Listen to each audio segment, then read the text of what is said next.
Hi, this is Jason Tabor, Fathom Realty, NNRES. You mentioned a term before, a nobody, but spelled K-N-O-W, body, nobody. What in the world is a nobody?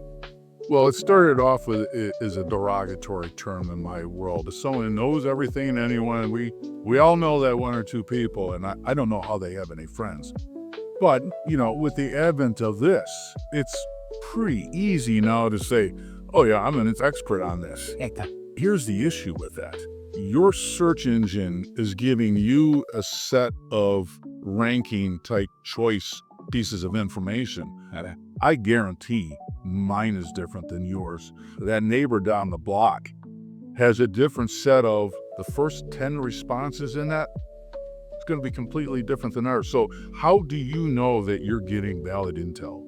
And especially with ChatGPT, where now you're putting amalgamations of intel together. If there's false intel in their searches, that's going to come up, and now you are regurgitating something that is erroneous or false. And I'm not saying that it is, but unless you talk to an expert, whether it be a title company, a realtor, an attorney that has done hundreds of deals a certain way, that you know the nuances of a particular deal, you're not going to pick that up on the phone. And what, are you going to go dig through 100 different searches to get a valid answer? So I'm a bit of a nerd. I love new intel. And I feel like a little professor next time, I get a hold of something, I'm playing with it, Rubik's Cube, but it still has to be tried and proven until I take it and utilize it in any type of negotiation.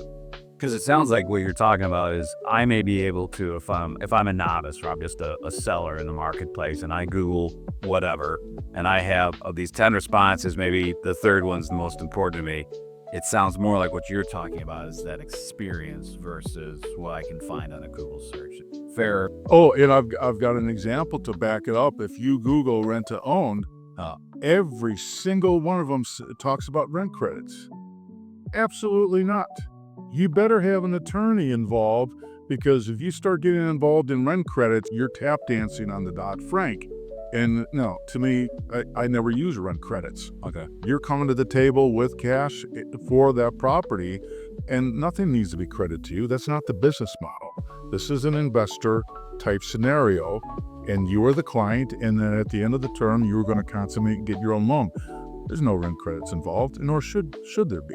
Okay. And that's not an argumentative point, but according to search engines, it's in every single one. So when that's right, they're asking you the question, where did you learn that from? And they're like, exactly.